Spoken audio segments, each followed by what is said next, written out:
Okay, let us enjoy 3.3 today, which is electrical terminology. So, today we will discuss about basic terms that are used in electricity.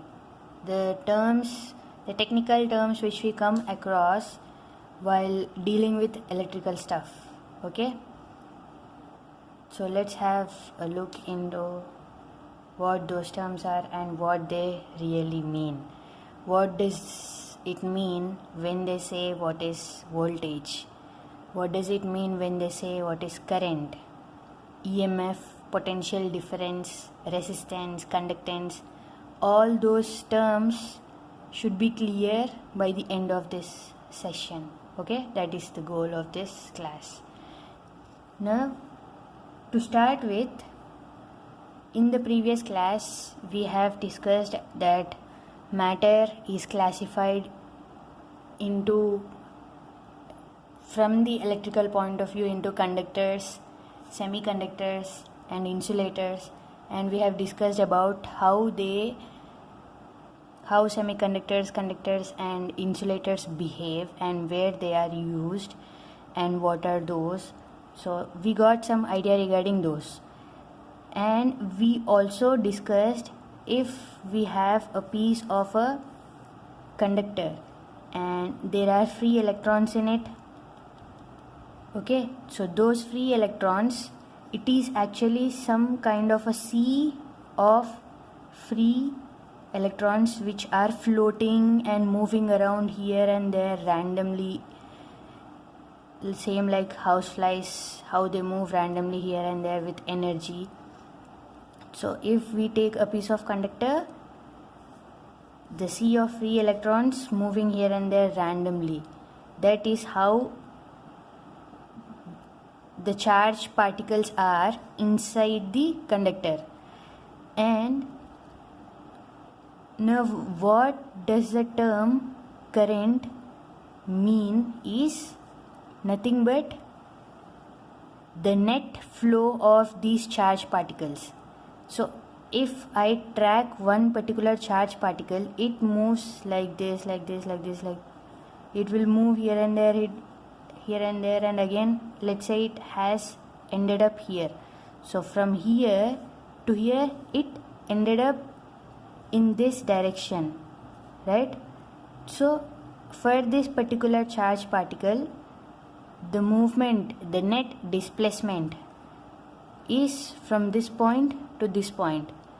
So the net flow of this particular charge is from left to right. So that is nothing but is current in our condition. That is what we are considering it as a conductor. So like that, all these charged particles will move here and there, and then on the whole we are considering the net flow. That is nothing but the current. Basically everyone, all these electrical terms, whatever we discussed today, voltage, current, I am not going to define those by the definitions which are given in the books. I am just trying to give you the concept, because you can always go through the text and you can get the definition in the text very well than through my voice. So what I'm trying to do is just give you the concept of how and what it is actually as per my understanding. So now basically current is defined as flow of some charged particles per unit time. So current is indicated using a letter I, and this is formula. The formula of a current is charge by time. So how much charge, the net flow of charge from one point to the another point, and how much time it took to travel from that point to the another point, is nothing but to move or to flow from this point to this point, is nothing but current. Current is measured in amperes, named after the scientist Ampere. and it is indicated with capital A. Charge is indicated with Q. Its units are like current is indicated with I, charge is indicated with Q, and its units are indicated with capital C, coulombs. Time, small t, seconds. Fine. So this is what is current, and current basically is of two types. One is drift current and the other is diffusion current. Drift current is nothing but this flow is happening from left to right. What makes it to move from left to right? There should be something which is pushing it in this direction, and there should be something which is pushing those electrons from this side and pulling those electrons from this side, right? So drift current comes into picture wherever this external force is applied. That is nothing but drift current. So on the whole, all these charged particles will move randomly like houseflies, but move from one place to the another place. If you want an example, I have a very nice example which I have learned it from YouTube. So in one lecture, one professor was explaining, if you imagine a village and a sweet shop. Let's say there is a sweet shop and so a tray. So let's say this is some sweet shop and there are some sweets over here, and let's say there is a tray of sweets which are openly available. Now whenever there is a tray of sweets which are openly available, we can see some houseflies moving on top of these sweets. So they come and sit on top of the sweets. As soon as you move the tray, as soon as you move this plate from this point to this point, you will notice that houseflies buzz around or they get around the sweets on top of the tray again. So the charged particles inside this conductor also move in the same fashion. So this external force is nothing but our movement of that sweet dish from one place to the another place, whereas the movement of the houseflies on those sweets is analogous, is similar to that of the charged particles which are moving inside the conductor. That was very interesting explanation that I heard, and I like that example very much because it helps me understand how those charged particles actually move inside the conductor. Okay, and current is measured in amperes. I think these terms are clear. How many number of charged particles have moved per second is nothing but it is current. Fine. So charge is basically measured in coulombs and time in seconds. So that is how we got this. Clear? Okay.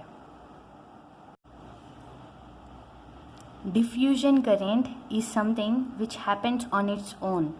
Same like if you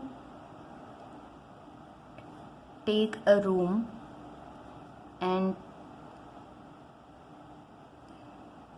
take a spray, some perfume, let's say. If you take a room and take that spray, or let's say colored spray, so that you can visualize it, the air that is present in it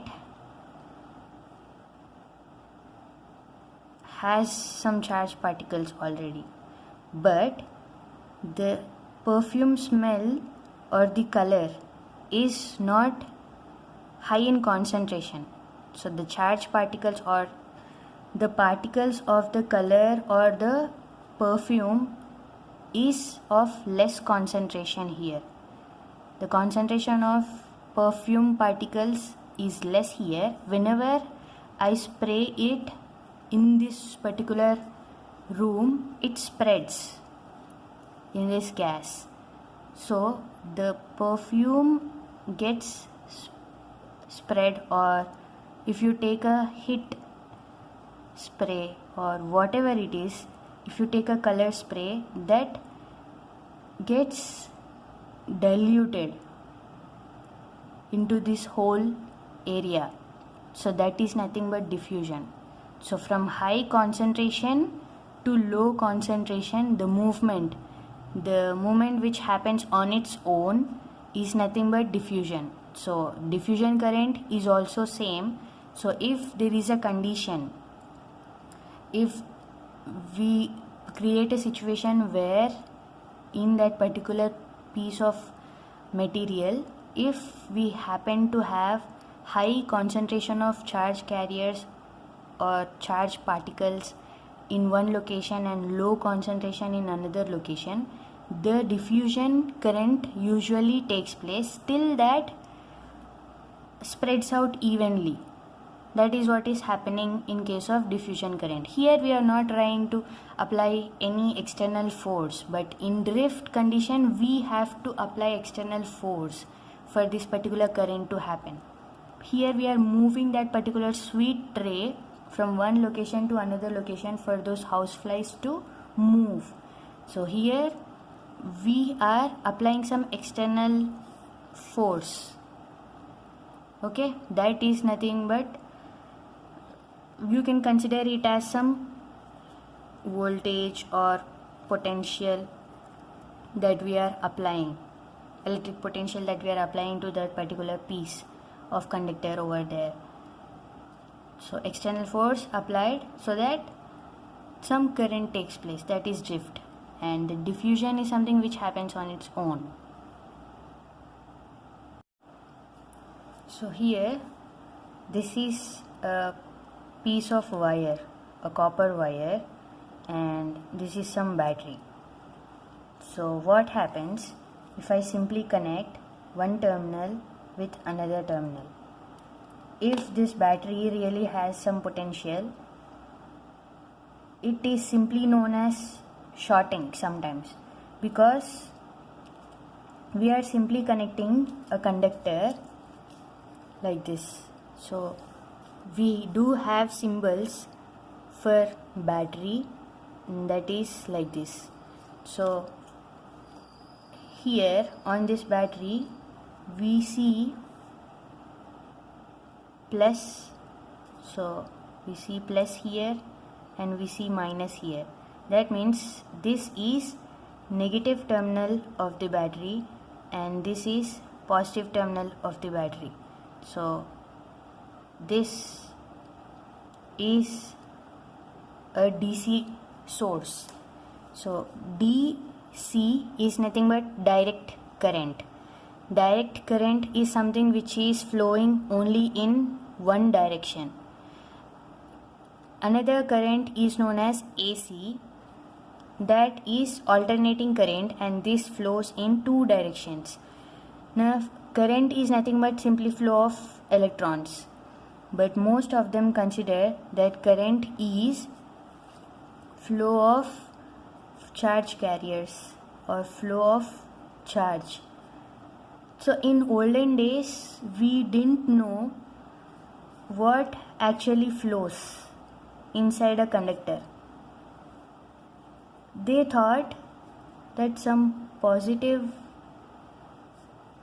charge carriers, or they thought some fluid flows from high potential to low potential. What is this high potential and low potential? It is similar to some kind of waterfall if you consider. So if you have a hill and if you consider some water falling from top of the hill. So this is something which is considered as higher potential, and this is something considered as lower potential. The flow of water from high potential to low potential, which happens on its own, is nothing but current right now. Okay, so current always happens from high potential to low potential, and that is some charge moving inside it is considered to be a current. Actual, as per that, is known as conventional current. TIO, conventional current. Okay, so whenever they say conventional current, we consider that usually we don't connect simply wire from positive to negative. This wire happens to have some resistance. Okay, and the conductor which has some external force applied to it will definitely experience some force on it. That force is nothing but electromotive force. So what is this EMF? Electromotive force. Electromotive force. Electromotive force is nothing but, let's talk in our sense, to move one charge particle from one point to another point, how much force does that particular charge particle need? So how much force you have to apply to push someone forward is nothing but electromotive force. If you have a lazy friend who is lazy enough to walk, and you have to drag him to the school from somewhere, let's say from the road to the classroom, he is lazy enough to come to the class. So the force that you apply to drag him, to make him to enter into the class, is nothing but some force that you have applied on him.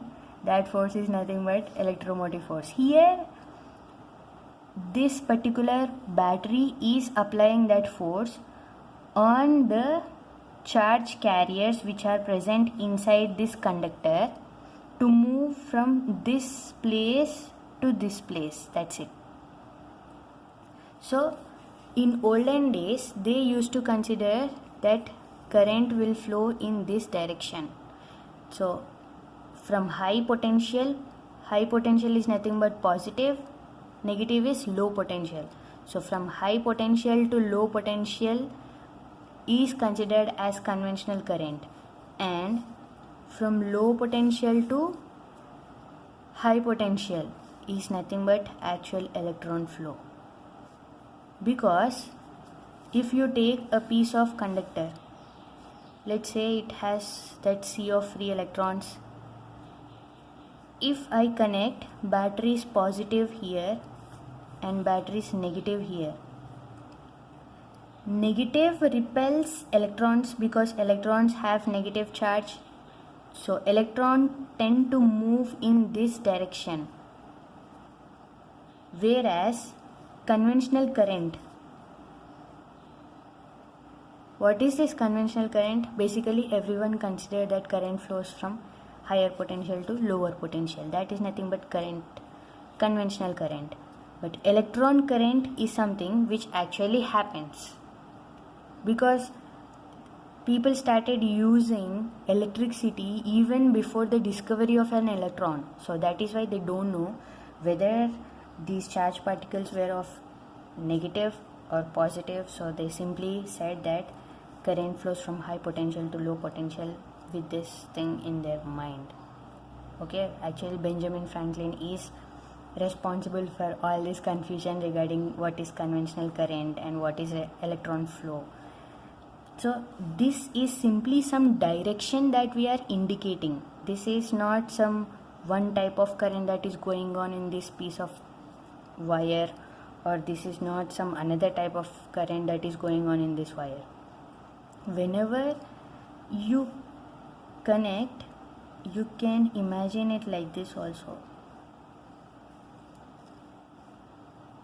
So let's say there is some device and this is some pipe. So what is this pipe has is it is filled with some water, not some completely water without any air bubble or so, whatever it is. So this side especially is sucking water. So let's say this is positive side and let's say this is negative side. This side of the device, let's say this is some special device, so this side of the device is sucking the water into it. So water is coming into it like this, and this side of the device is pumping it. So water is getting pumped. So water is flowing within this in this direction. So from this side it is pumping and this side it is sucking. If this voltage is high, so if I take this battery, this is simply considered as some 1.5 volt battery. If this 1.5 pumps and sucks with some pumping and sucking, both happens simultaneously. That is what is happening inside a conductor. So these electrons are getting repelled and attracted by this positive terminal and repelled by this negative terminal, both at the same time with the same pressure. Okay, that is nothing but the force applied on this particular piece of conductor, electromotive force. The force applied for the charged particles to move from this direction to this direction or from this point to this point. Okay, electromotive force. So basically electromotive force is indicated with E is equal to work done by charge. So if this charge has moved from this point to this point, work done is that much, or work done is basically considered in energy. So how much energy that particular charge particle consumed to move from one location to another location is nothing but electromotive force. How much force does that particular charge particle need to move from one location to another location? I think this is also clear. Sucking and pumping both should happen at the same time. Both will definitely happen at the same time. That is the example that I wanted to show you here. I think this is clear. Now one more thing which I wanted to make it clear is, if you take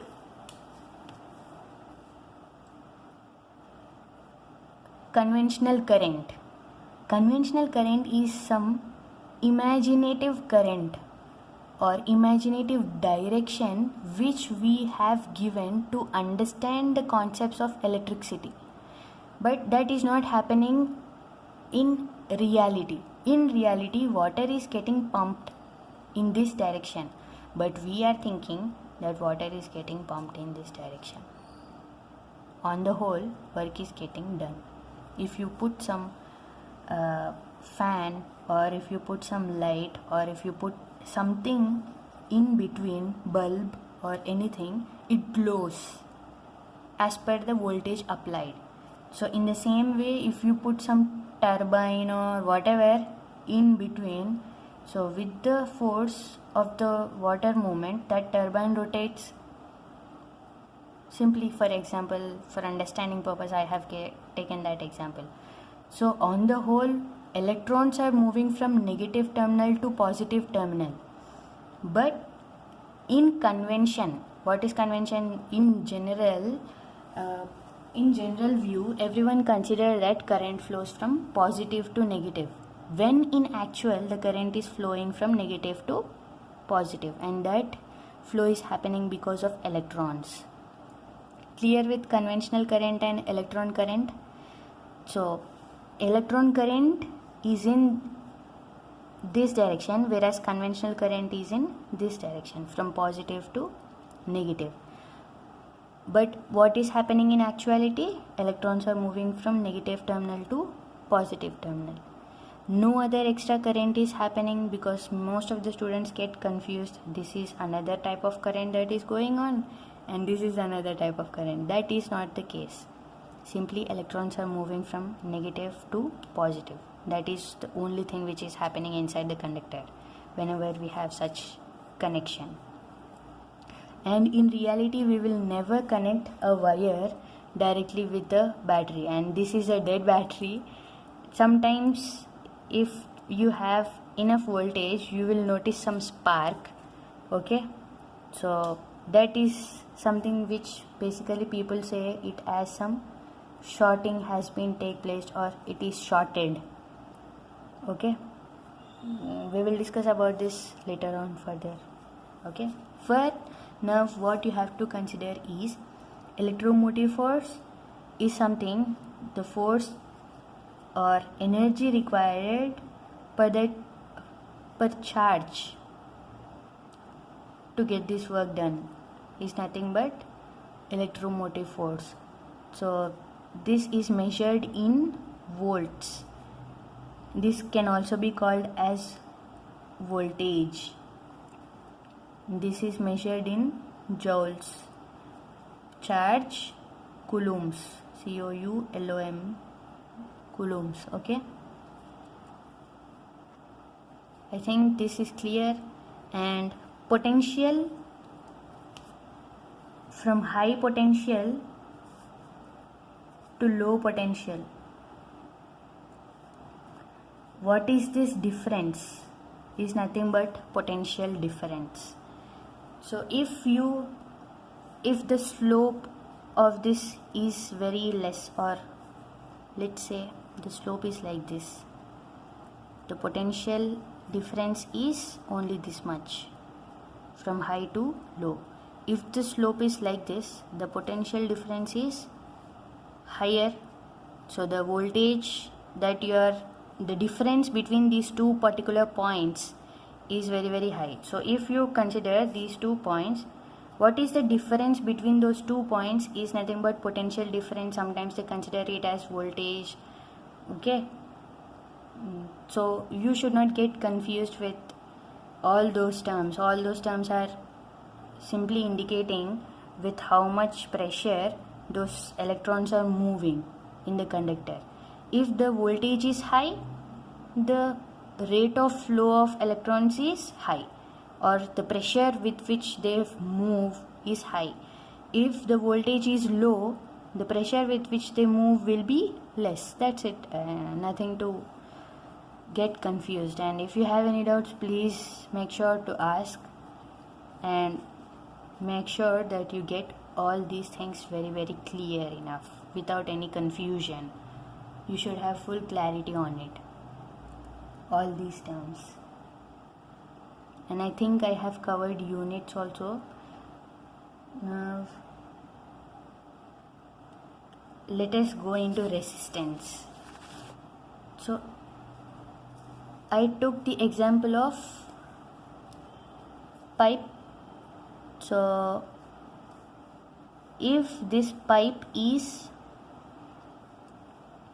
this much thicker, it is something like that. Let's say the device is same, which is sucking and pumping. And if I take a thin pipe,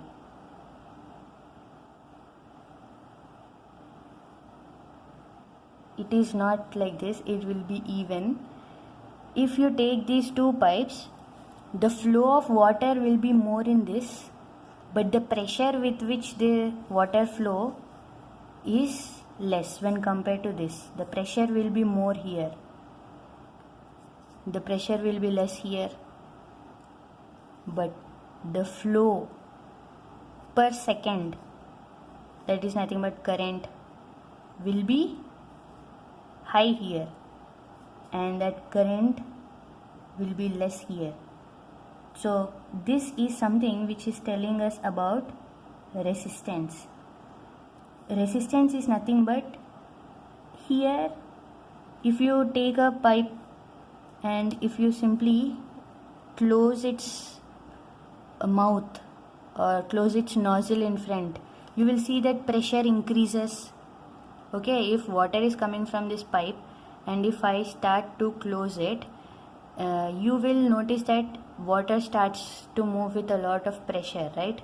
So if you apply obstruction, that obstruction is nothing but resistance.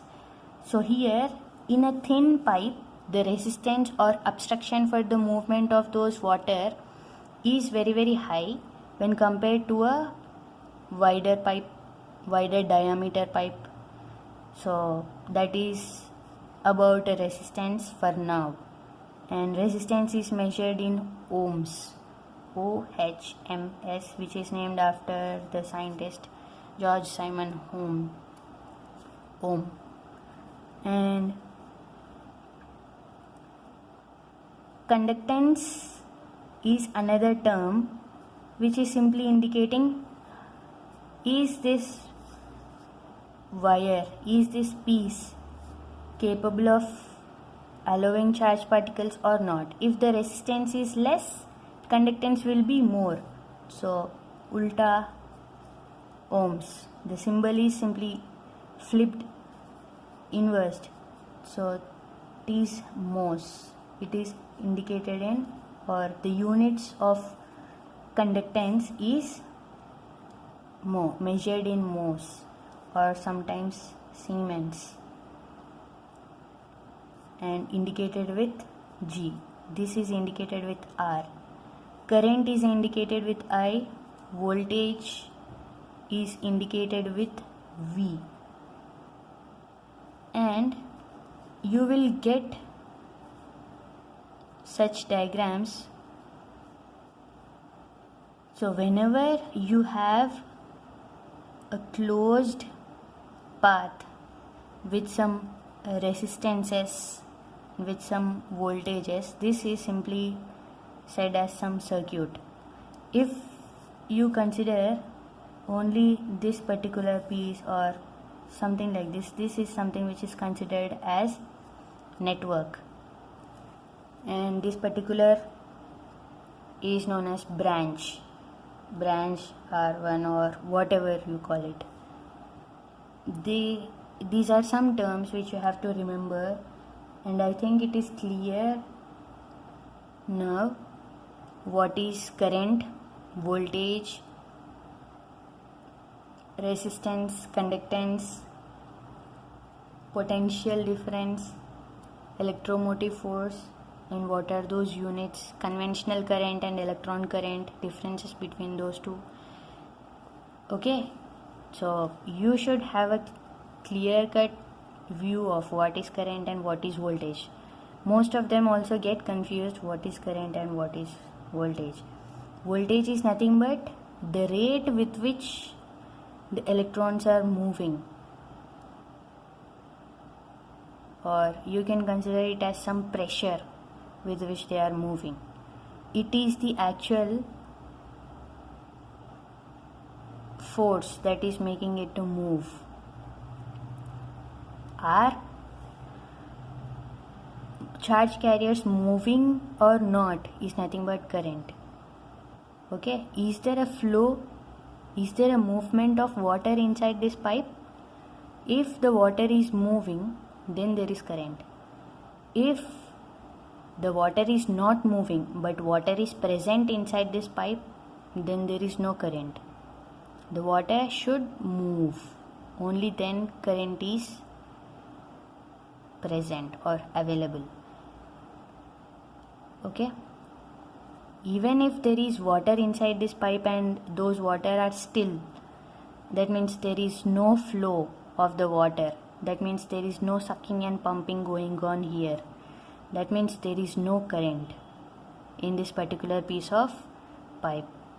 With how much speed those water is getting sucked and pumped is nothing but voltage. Okay, now let me give you assignment. Okay, I just simply gave you some rough examples for you to get familiar with prefixes that are used. These are the prefixes: mega, kilo, and there is nothing here. This is simply unit, amperes. Milli is the prefix. So get familiar with these prefixes, micro, so that you get used to these terms. And here try to define all this and get me those. I think the class is done. If you have any doubts, please ask.